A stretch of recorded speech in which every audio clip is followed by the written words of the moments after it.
Alors, formation manager ou leader du quotidien. Cette formation est délivrée par le professeur Njatio. Alors, manager ou leader du quotidien. Je vous rappelle que le grand 1 a été l'occasion de répondre au questionnement: êtes-vous manager ou leader?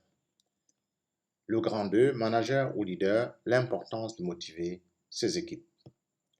Le grand 3 nous a permis de traiter de comment tirer profit de la délégation. Comment le manager pouvait tirer profit, de la délégation. Dans le grand 4, manager ou leader, nous traitons de comment mener les entretiens de management.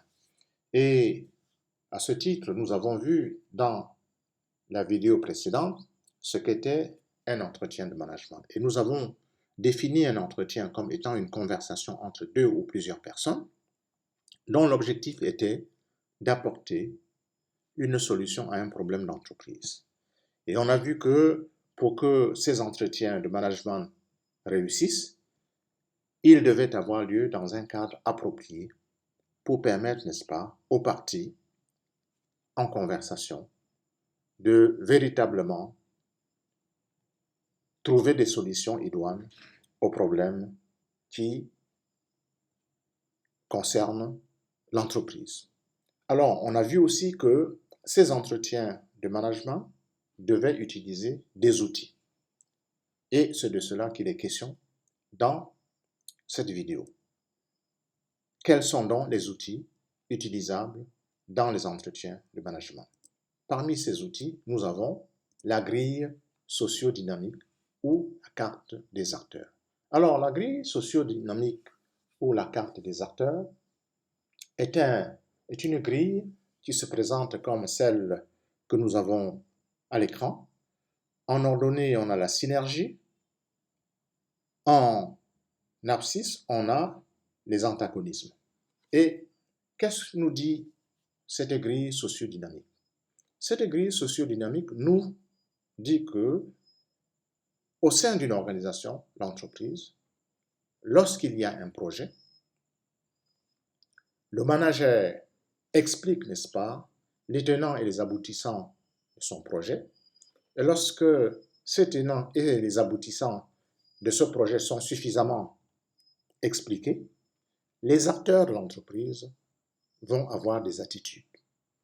Certains acteurs seront engagés dans le projet, c'est-à-dire ils vont montrer leur détermination à voir le projet réussir, alors que d'autres acteurs de l'organisation seront opposés à ce projet.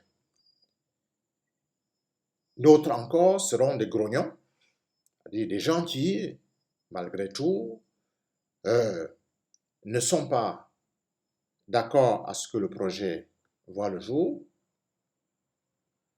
Et donc, le manager va être confronté à ces différentes attitudes, opposition, adhésion, n'est-ce pas, au projet. La synergie concerne ceux qui adhèrent au projet et l'antagonisme, c'est ceux qui ont un rejet pour le projet. L'intérêt de cette grille, c'est de permettre, n'est-ce pas, aux managers d'identifier, n'est-ce pas, les attitudes des uns et des autres.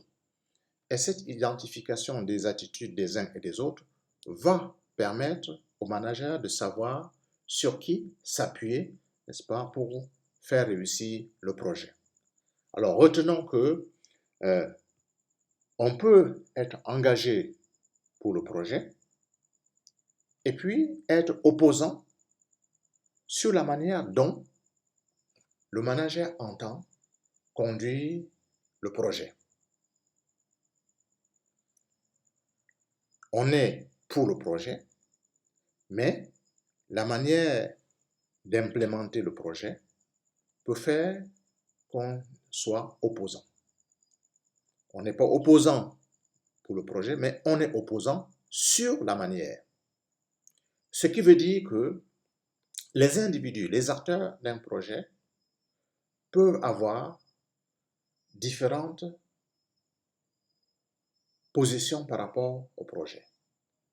On peut être aligné et puis ne pas apprécier la façon avec laquelle on veut atteindre les résultats.